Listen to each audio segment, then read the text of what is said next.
Hoje foi anunciado pelo governo aqui de São Paulo um novo modelo de quarentena no estado. A quarentena foi prorrogada até o dia 15 de junho, mas com flexibilização em algumas regiões a partir do dia 1º para a retomada da atividade econômica. E nós vamos falar sobre isso agora com Patrícia Ellen, que é secretária de Desenvolvimento Econômico de São Paulo. Secretária, boa tarde. Boa tarde, Denise, tudo bem com você? Boa tarde a todos os ouvintes da Jovem Pan.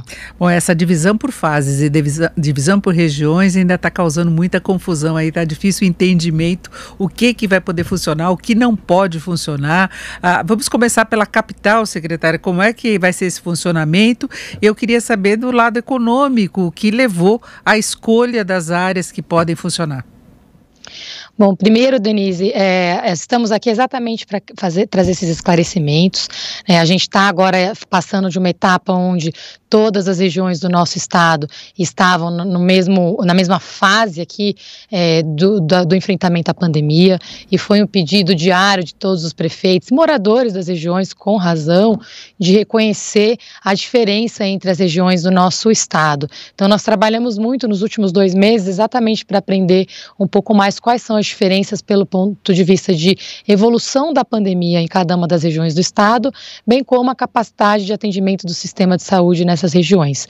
O recorte que está sendo utilizado é de Diretoria Regional de Saúde, né, e no caso da capital, ela está passando por uma nova etapa, né? São 5 fases no nosso plano São Paulo, né? Nessa retomada consciente das atividades econômicas, e a gente está hoje no vermelho ali, que é a fase 1, que é a fase de alerta máximo, e São Paulo está fazendo exatamente essa transição agora, a capital, para a fase 2, que é uma fase de controle, né? Na sequência nós temos a fase 3 ali, amarela, que é a de flexibilização, onde aumenta os setores e reduzimos as restrições, e depois temos a fase 4, que é uma fase de abertura parcial, e por último a fase azul ali, né? A 4 é a fase verde, por último é a azul, que é o normal controlado, porque até termos uma vacina ou a cura para a doença, a gente está entendendo, né, como no mundo inteiro, que vamos conviver com o vírus, e conviver com o vírus envolve termos medidas restritivas de afastamento e de higiene.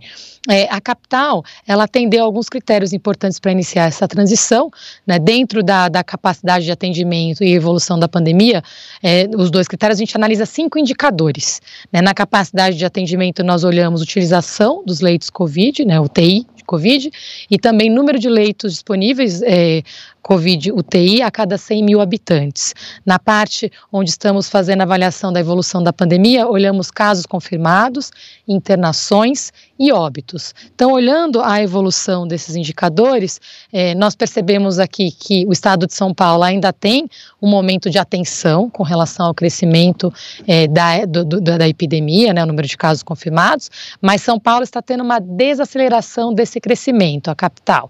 Então, também com os leitos novos que estão sendo adicionados, a capacidade de atendimento passa a entrar numa zona mais segura, né, bem como esse controle da epidemia. Por isso que na fase laranja se inicia uma abertura controlada com medidas restritivas, lembrando que do vermelho para o laranja também tem uma grande mudança, Denise, que é a delegação, a maior autonomia dos municípios para fazer a gestão da pandemia e da quarentena, e nesse sentido a gente está passando as recomendações de quais são os setores que tem que operar, mas obviamente cada município que vai fazer o seu detalhamento e a pactualização dos protocolos. Então, na capital, bem concretamente, além dos setores que já estão em operação hoje, que vocês lembram, a gente tem dito isso recorrentemente, mais de 70% dos estabelecimentos se encontram abertos, a indústria nunca fechou, construção civil idem, né? A gente está colocando aqui 5 subsetores aqui que já poderiam iniciar, de acordo com a análise que foi feita de risco de saúde e vulnerabilidade econômica, uma pequena abertura aí com restrições, que seriam setores de comércio, né, tanto comércio externo quanto shoppings, espaços, atividades imobiliárias, concessionárias e escritórios. Agora, ficou uma dúvida do porquê de São Paulo, a capital, ter uma flexibilização maior do que a grande São Paulo, sendo que a região do ABC, por exemplo, tem agora até inauguração de hospitais, um índice menor de casos, né, em termos de ritmo. Por que São Paulo, a capital especificamente, está tendo essa flexibilização maior? Nós fizemos um trabalho grande de criar o sistema de monitoramento inteligente aqui do estado, onde integra vários dados. Um deles é exatamente leitos COVID, né, UTI, outro deles é tempo de internação, internações. Então, com base nesses dados que nós estamos publicando, inclusive a gente tem publicado esses dados nas últimas semanas, né, no site do governo.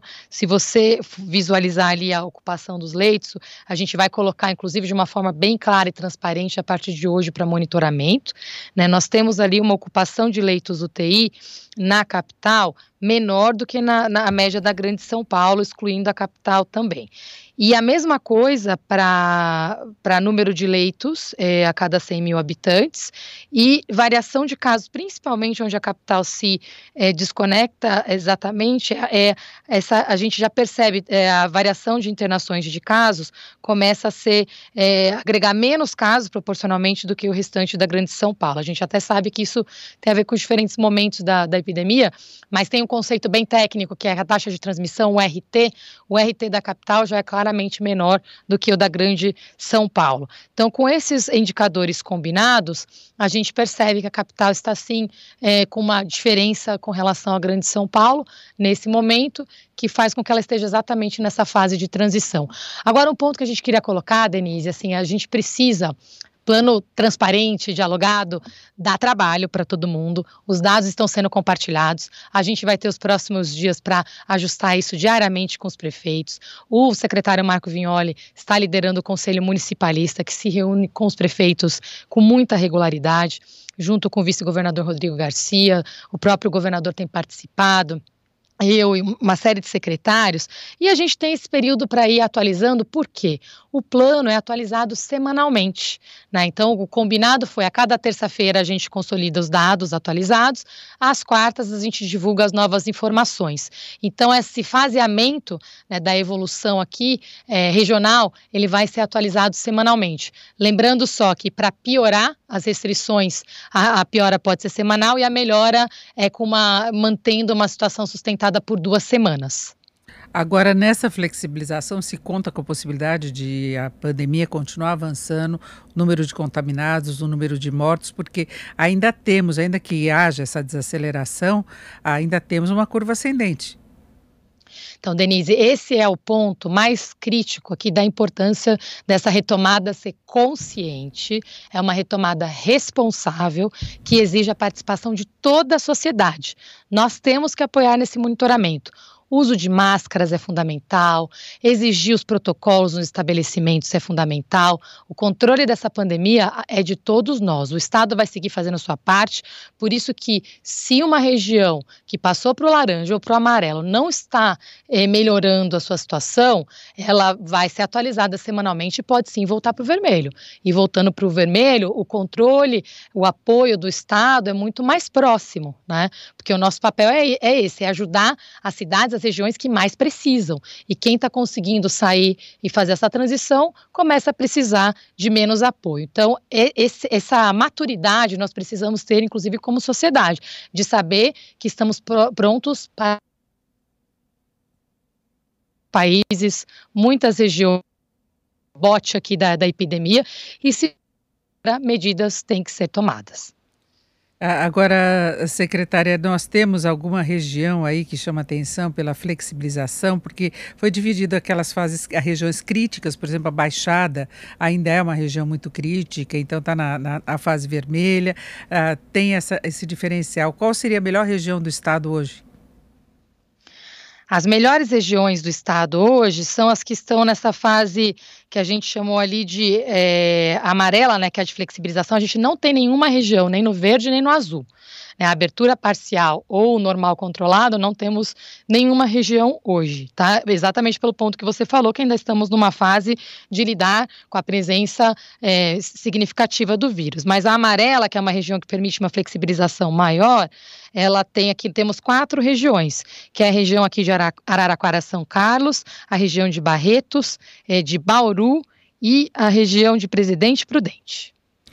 Perfeito, eu conversei com a secretária Patrícia Ellen, que é secretária de Desenvolvimento Econômico de São Paulo. Secretária, agradeço muito as suas informações, muito obrigada, uma boa tarde.